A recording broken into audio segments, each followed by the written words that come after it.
Hi, Charlie. How are you? Good, Rachel. How are you?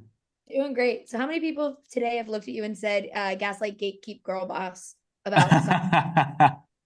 No one said that a full phrase to me, but I've definitely received quite a bit of gaslighting criticism or compliments if you look at it from Sauron's perspective. Well, because I will say there was a moment in this finale that had the. I went to the showing last night in theaters and had people literally going, "Are you kidding me?" Because it's when he looks and goes, "Look at what you've done to yourself to Yeah. kill a boy who's bloody and bleeding because of Sauron."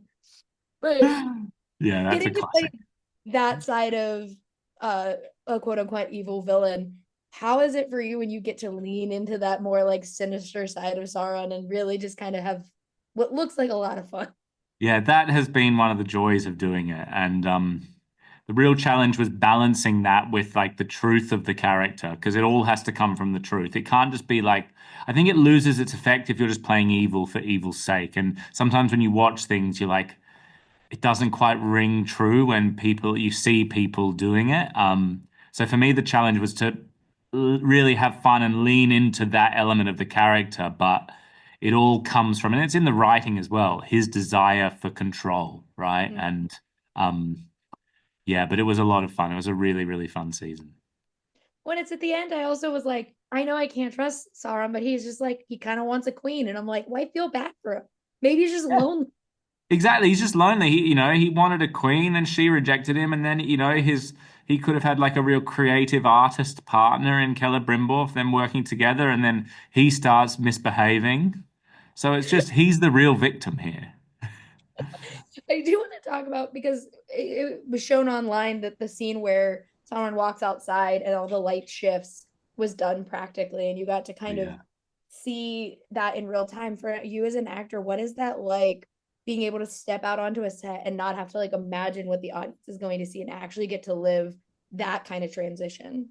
That was really, really, really cool. Doing those big set piece, single shot, one kind of shots. um, with all you had all the supporting artists running around, and there's so much. It has to be so precise, and we shot it at night, and then you light it for day, and then they turn all the lights out, and um, you feel a lot of pressure in those moments because it all has to go right, and you don't want to be the one that screws up the take. Um, and I think maybe we did it seven or so times, but it creates the world for you. It kind of lets you feel, for me it's like, well, I'm the elves who I hate.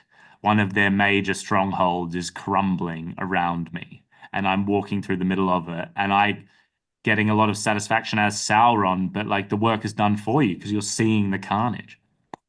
Oh, I love it. I'm now dubbing season one was Sauron in his gatekeep era.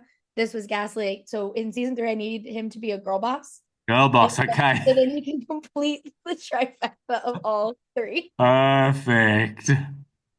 But thank you so much for talking with me today. I really appreciate it. And I loved this season. I thought it was great.